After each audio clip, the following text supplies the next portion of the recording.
معزز وکلاء، مہمانان گرامی، خواتین و حضرات، السلام علیکم۔ میں سمجھتا ہوں کہ سب سے پہلے ہمیں خیر مقدم کرنا چاہیے ان 6 ججز کا، 6 اسلام آباد ہائی کورٹ کے ججز کا، جنہوں نے اپنے ناموں کو پاکستان کی آئینی اور سیاسی تاریخ میں جلی حروف کے ساتھ لکھ دیا ہے۔ اور حیرت کی بات تو یہ ہے کہ اس کے فوراً ہی بعد تمام متعلقہ ادارے جن کو حرکت میں آنا چاہیے تھا، انہوں نے پاکستان کی آئینی تاریخ کے سیاہ باب لکھنے شروع کر دیے ہیں۔ ایک ایسا سانحہ، ایک الزامات کا ایسا پلندہ جس میں ہائی کورٹ کے ججز کو بلیک میل کیا گیا، ہائی کورٹ کے ججز پہ دباؤ ڈالا گیا، ہائی کورٹ کے ججز کے گھروں میں کیمرے نصب کر کے ان کی چادر و چار دیواری کے تقدس کو پامال کیا گیا، ججز کے عزیز و اقارب کو اغوا کر کے ان پہ تشدد کیا گیا۔ اور کس نے کیا؟ انتظامیہ کے ایک اعلی کار نے اور چیف جسٹس آف پاکستان نے کس کے حوالے کر دیا اس ساری تحقیق اور تفتیش کو؟ انتظامیہ کی بنائی ہوئی ایک کمیشن کو۔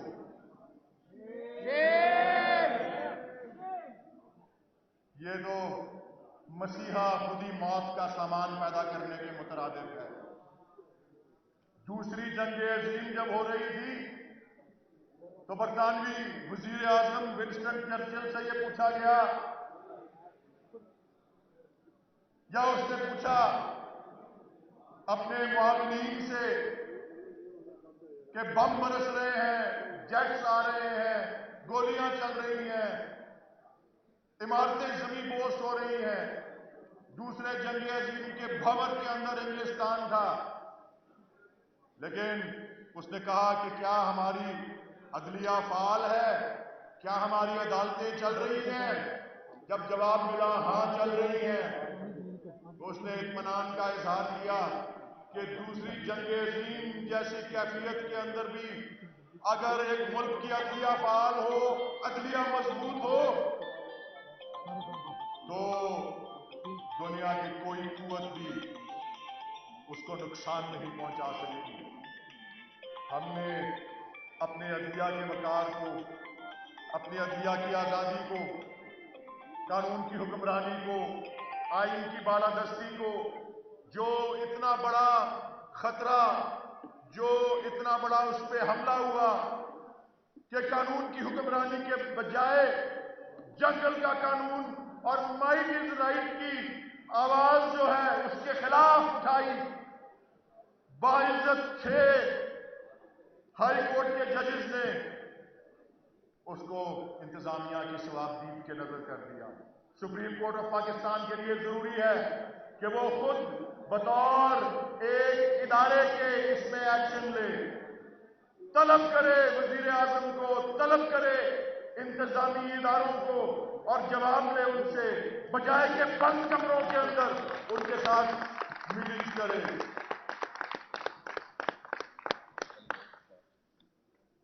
اور یہ بھی دیکھ لیں کہ جو اس قسم کی مداخلت کے حمایت کرنے والے ہیں، اس قسم کی مداخلت، اس قسم کی دباؤ، اس قسم کی بلیک میل، اس قسم کی جاسوسی، اس قسم کی عدلیہ کی آزادی پر حملہ، کیا بہانے دے رہے ہیں؟